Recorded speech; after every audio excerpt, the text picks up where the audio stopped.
been around for years, hasn't he? Yes, yeah. Ready? Yep. Eamon Khan here for Seconds Out. Pleasure to be in the company of former world champion Andy Lee. Andy, before I start this interview, I've given you the introduction, but an old mutual of ours would like to send you a message as well too. So here he comes.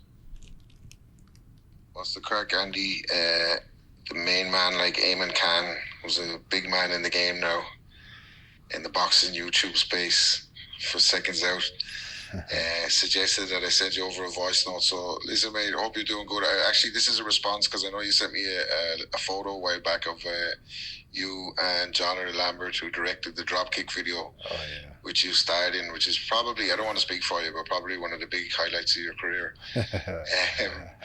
But just a quick note to say, I hope you're doing well, dude. Brilliant to see you taking on the mantle from Manny, who I know you were very close with, and was a great man. And taking on the mantle and applying all your knowledge into the world of coaching. You're absolutely killing it. Got a stable of great fighters, and you're adding another chapter to your career, and hopefully you go down as one of the great coaches as well as one of the great Irish fighters. So hope you're good, dude.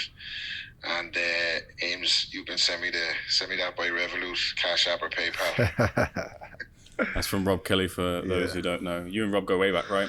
Yeah, Rob was around.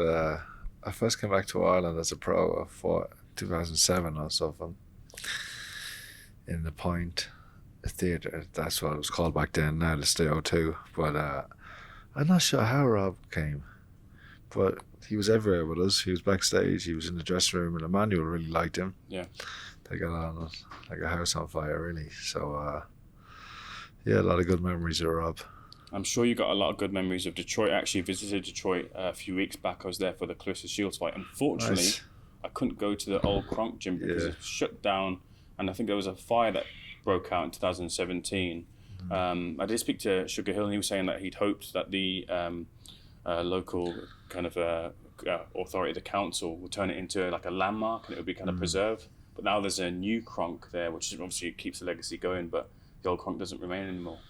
Yeah, it's a great shame, really. I'm not even sure if the building's still there, but it's moving now. The Kronk Gym is going to be in the Brewster Centre, which is historically one of the best well-known recreation centres in Detroit City, and a guy called John Napak has kind of taken it over and is running things there, and he's trying to revive Kronk boxing and get it back to where it once was. With your stable of fighters, is it difficult to instill the Kronk style attitude without having lived and breathed it from your fighters? Yeah, I think it's more of a mentality than a style, because look at the Kronk fighters, they all fought differently. Most of them were tall and jabbers and went for the knockout. But there were different guys, Jimmy Paul and Jesse Benavidez, smaller fighters, and Emmanuel trained him different how he used to train Hearns and McCrory and Breland and all those guys. So what they all had in common, where their styles are different, they all had the same mentality, and that was the emphasis on winning by knockout. So that's what I try to have for my guys too. Does Hamzah Sheeraz fit that archetype for you from your fighters most? Well, he's tall and lean. So has Ben Whittaker. Both of them got stoppages in the last fights. Both very determined. Both very skillful. They're the two. If you like to put them in Kronk shorts, you could say they were Kronk fighters. Paddy's special though. Paddy's ultra talented. Paddy's generationally talented, and I think they all look good. Joe, Paddy, in the gold and red, Kronk. Speaking of Paddy Donovan, of course, he's got the rematch coming with Lewis Crocker. There's an old adage for the religious which says that God works in mysterious ways, but I feel like boxing is the most it's apt with that as well too, because you had Paddy, who was, for all intents and purposes, cruising in the fight. Then what happens with the situation with the referee and the disqualification in the fight. talk about the rematch. Didn't seem like it would happen. Other options maybe were on the table. Now the fight comes back with the addition of a world title. I wonder, do you look at the first fight and the way it went as a weird blessing? Yeah, to me, I was thinking about it. I was thinking, like, when was the last fight that I was involved in that I lost? And then I was like, oh, Paddy lost the other day. But it didn't feel like a loss. Now the rematch is happening. Listen, this rematch is only happening because myself and my co-manager, with Paddy's co-manager, Keith Sullivan, well, Keith did all the real work, petitioned hard with the IBF, put in a very strong appeal that to mandate this fight and make it happen, so to be fair to Lewis Crocker, I think he did want to fight, but everybody else in his team didn't want to fight Paddy again. But the hand was forced, and this in the first fight, it was a fantastic performance. More so, as much as what happened in the ring was how Paddy handled the occasion. Now, he lost control at the end. The fight punch was after the bell, but up to that point, Marcus McDonald had definitely lost control of the fight and seemed to get very emotionally involved. And I'm not sure why he was only warning Paddy when they were both using heads.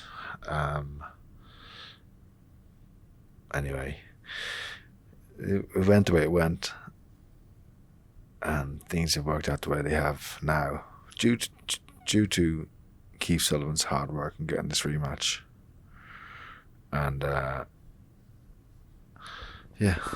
Paddy's in a fantastic position now, but he has to be focused. He has to earn the right to win this title. He can't, because the first fight went so well. He can't think it's going to be an easy night's work. Those early rounds to me were very close, and in boxing, especially when you got two punches, it only takes one lapse of concentration, and the fight could be a whole different result. So he's got to be very focused. He's training extremely hard, so he is doing everything he can, and he has to earn the right to win the championship. Discipline seemed to be the deciding factor in the first fight. How much will that be in the second? I mean, it is for any fight, contextually with boxing or any athlete, but in terms of how the first fight went, what has kind of been done to ensure that there's no repeat of that from, at least a repeat of the scenario from the referee, either from your perspective? Yeah, I think just the occasion, like if you weren't there that night, it's hard to describe how loud it was, the kind of feeling that was in the arena, how volatile it was. Definitely the most hostile crowd I've ever been around in all the fights I've been. And but Paddy's had it once now, and the fact that Windsor Park here it's 22,000, but it's open air, so maybe some of that kind of won't feel as enclosed, and it won't be as the crowd won't be on top of him as much. And I would just like to see him go out and enjoy himself and do his job, be professional, fight the way he always fights, and he will get the win. Moving on to this weekend's action in the form of Moses Itauma versus Dillian Whyte. Paddy's moniker is the real deal. There's a lot of hype around Moses Itauma. When do you know, or what do you look for to know that a fighter is the real deal, the way that Itauma's been spoken of? Yeah, well, he's ticking all the boxes, isn't he? He's definitely he's a everything that's been asked of him, he's done it, and done it well and in style. This could be the best bit of matchmaking in a while, or it could be a mistake. There's a very slight chance that it could be a mistake, but by all means and whatever, looks like when you think about the fight, you think Mos will probably outbox him early on and maybe get a stoppage. Who knows? But if Dillian Whyte can survive the first few rounds, has a little bit in the tank and reserves a bit for the later rounds, he'll ask some questions of Moses. But he's a very good fight here, Moses. Definitely, if it goes well, he's definitely the future. Like not if it goes well tomorrow night, but if he goes well over the next while, he's definitely the future of the heavyweight division. Compilation came up on my Twitter feed, and it was the times where, I mean, boxing Twitter is cruel at the best of times, but it was of Dillian Whyte being struck by the uppercut, and that seems to have plagued him throughout his career. What can a fighter do to tighten up that defense, and what does it mean if a fighter's still getting caught by that same shot, despite that tightening up happening? See, he always dips his head. That's like dips his head, and he dips his head as a defensive move. Dillian Whyte, to avoid punches and also to take punches on the top, and then what that does is leaves you open for an uppercut.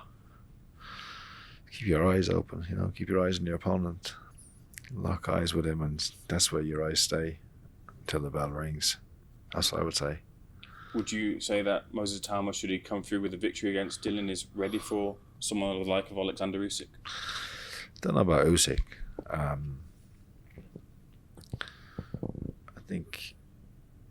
don't know about that. Could he be competitive with him? Yeah, sure, he could be. Definitely could be. Because of his youth and his size and his speed. But he'd be ready for the top contenders. Definitely, they're ready for the top contenders. Like Parker's in line, quite frustrated, waiting for Usyk.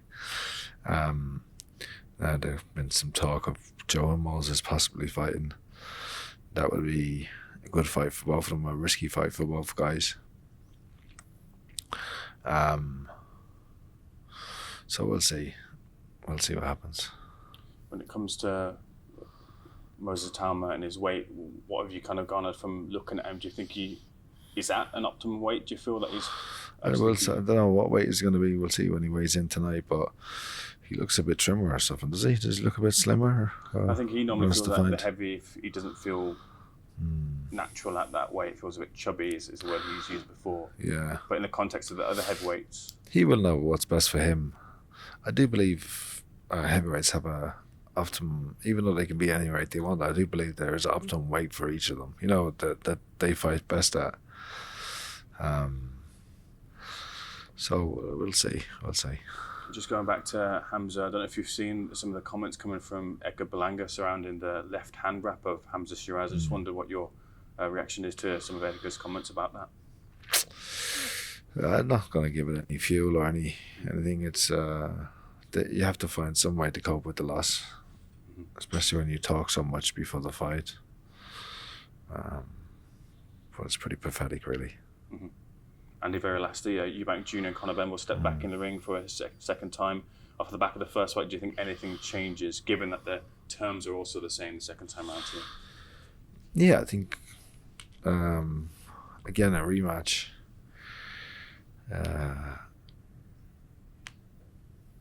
Same as Crocker and Donovan. And I thought Eubank won the first one pretty well. I didn't think it was all that close. But I think the second one probably will be closer, and as time goes by and age ticks on, making the weight and getting back in the ring will take its toll on Eubank. I think it's a great fight. Both of them put it all out there. Fair play to them. Wasn't a fight at the highest skill technically. Won't match Crawford and Canelo, but definitely for heart, determination and will to win, they put it all on the line and left it in the ring. Andy, pleasure for your time. Thanks for your time. No bother. Much appreciated. Nice one. Man.